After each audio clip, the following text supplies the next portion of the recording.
नमस्कार, मैं रिया और आप देख रहे हैं डॉक्टर साहब। डॉक्टर साहब के आज के इस वीडियो में हम मेंस्ट्रुअल हाइजीन के बारे में बात करने वाले हैं कि एक लड़की को, एक महिला को इसका कितना ख्याल रखना चाहिए। और इस विषय में हमारे साथ पूरी जानकारी देने के लिए मौजूद है डॉक्टर चारू मोदी, जो कि बिहार की जानी मानी स्त्री रोग विशेषज्ञों में से एक है। तो डॉक्टर साहिबा, सबसे पहले तो बहुत बहुत स्वागत है आपको हमारे चैनल में। थैंक यू रिया, आप सबका भी स्वागत। थैंक यू मैम, एक महिला के लिए, एक लड़की के लिए मेंस्ट्रुअल हाइजीन कितना ज़रूरी हो जाता है? देखिए, मेंस्ट्रुअल हाइजीन बहुत इम्पॉर्टेंट है। ये एक विषय है, चर्चा का विषय आजकल बना हुआ है। मेंस्ट्रुअल हाइजीन अगर कोई लड़की नहीं बरतती है, कोई महिला नहीं बरतती, तो देखा गया है कि उसके अंदर रिप्रोडक्टिव ट्रैक्ट इन्फेक्शन होने का रेट बहुत बढ़ जाता है, यानी कि संक्रमण होने का खतरा काफ़ी बढ़ जाता है। क्योंकि आमतौर पर देखा गया है कि जैसे शरीर को भोजन की आवश्यकता होती है ग्रो करने के लिए, ऐसे ही बैक्टीरिया का भोजन रक्त होता है, यानी कि ब्लड होता है। और ब्लड बहुत ही अच्छा सोर्स है, कल्चर मीडियम जिसे कहते हैं ना, बैक्टीरियल ग्रोथ के लिए। तो अगर हम साफ़ सफाई नहीं बरतेंगे मासिक धर्म के दौरान, तो बहुत सारे कीटाणु वहाँ पे पनपेंगे, जिससे संक्रमण होने का खतरा बहुत बढ़ जाता है। और ये संक्रमण अंदर की तरफ फैलेगा, जिससे हमारा जिसको कहते हैं ना डिस्चार्ज होना महिला को, जिसको आमतौर पे बोला गया है कि धात की प्रॉब्लम शुरू हो जाती है। फिर मेंस्ट्रुअल इरेगुलरिटीज़ भी कहीं कहीं शुरू हो जाती हैं, और आगे चल के तो महिला को जब वो बड़ी होती है तो उसको इनफर्टिलिटी की प्रॉब्लम भी शुरू हो जाती है, जिसको हम बांझपन कहते हैं। तो ये मेंस्ट्रुअल हाइजीन अगर बहुत अच्छे से साफ़ सफाई बरती जाए पीरियड के दौरान, तो हम इन सभी चीज़ों का इंसिडेंस काफ़ी कम कर सकते हैं और बहुत हद तक इससे छुटकारा पा सकते हैं। जैसा कि मैंने मैम, आपने डिस्चार्ज के बारे में बताया। एक डिस्चार्ज की जब समस्या है तो ये कब असामान्य हो जाता है, कब इसके लिए डॉक्टर को दिखा लेना चाहिए? ये बहुत ही अच्छा प्रश्न है, क्योंकि नॉर्मल वेजाइनल डिस्चार्ज भी होना चाहिए। एक महिला को अगर थोड़ा भी वेजाइनल डिस्चार्ज नहीं होता, यानी कि ये भी ख़राब बात है।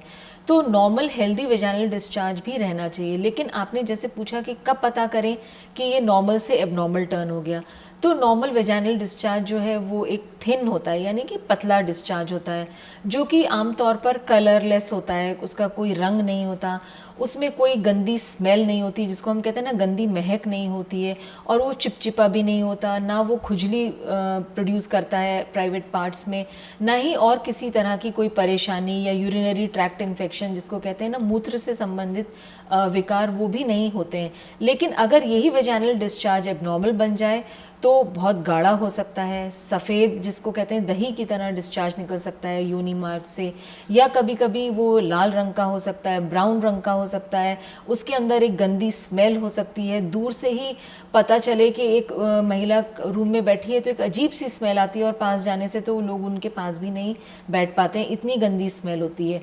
और उसके कारण नीचे खुजली होना, पानी डिस्चार्ज होना, या कभी कभी रैशेस हो जाना, जिसको कहते हैं ना कि घाव हो जाना प्राइवेट पार्ट्स में, या यूरिन में इन्फेक्शन हो जाना, और बहुत तरह के आगे चल के इससे परेशानी भी हो सकती है। तो ये सब एबनॉर्मल वेजाइनल डिस्चार्जेस हैं, जिनको कि हमें सही तरीके से उपचार इनका कराना बहुत ज़रूरी है।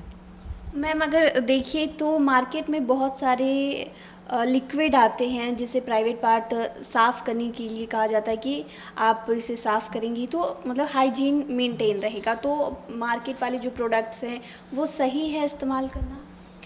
देखिए, मार्केट में जो प्रोडक्ट्स हैं, ऐसा नहीं कि हर प्रोडक्ट ख़राब होता है, लेकिन एक मेडिकेटेड, जैसे बाज़ार में बहुत फैंसी आइटम्स भी रहते हैं जो कि हर चीज़ ठीक नहीं होती, तो एक मेडिकेटेड वॉश यूज़ करना और एक आम तौर पे साधारण सा कोई भी वॉश ले लिया, वो यूज़ करने में बहुत फ़र्क है।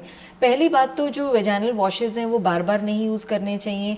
डॉक्टर की सलाह पे जितने दिन बोला जाए उतने ही दिन यूज़ करना चाहिए। और पीरियड के समय हाइजीन बहुत बरतनी चाहिए, यानी कि आपको बार बार पैड्स चेंज करने चाहिए। एक दिन में कम से कम 3 से 4 सैनिटरी नैपकिन्स अगर यूज़ करते हैं तो वो पैड चेंज करें।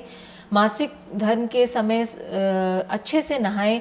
बहुत सारे लोग देखा गया है कि वो नहाते भी नहीं है, कपड़े भी नहीं चेंज करते। तो अपने तन की हाइजीन भी बहुत इम्पॉर्टेंट है पीरियड की हाइजीन के साथ। और जब पैड बदलें और नया पैड यूज़ करें तब भी हाथ धोएं अच्छे से साबुन और पानी से, और पैड चेंज करने के बाद तो हाथ बहुत अच्छे से धोना चाहिए साबुन और पानी से, और पैड को सही से कागज़ में लपेट के बंद कूड़ेदान में ही फेंकना चाहिए, ताकि आसपास का वातावरण भी ना दूषित हो और पोल्यूशन ना फैले।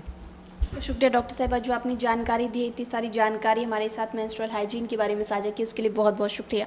Thank you so much Riya, thank you. तो आप डॉक्टर चारू मोदी को सुन रहे थे, जिन्होंने पूरी जानकारी हमारे साथ साझा की है कि एक लड़की को, एक महिला को किस तरीके से अपने प्राइवेट पार्ट का ख्याल रखना चाहिए, कितना हाइजीन मेंटेन करना चाहिए ताकि आगे चलकर कोई समस्या ना हो। तो फिलहाल के लिए इतना ही। चैनल को सब्सक्राइब कर ले, फेसबुक पेज को लाइक कर ले। साथ ही डॉक्टर साहब से आपकी क्या सवाल है, हमें कॉमेंट कर या मेल के माध्यम से भेज सकते हैं। वीडियो देखने के लिए आपका शुक्रिया।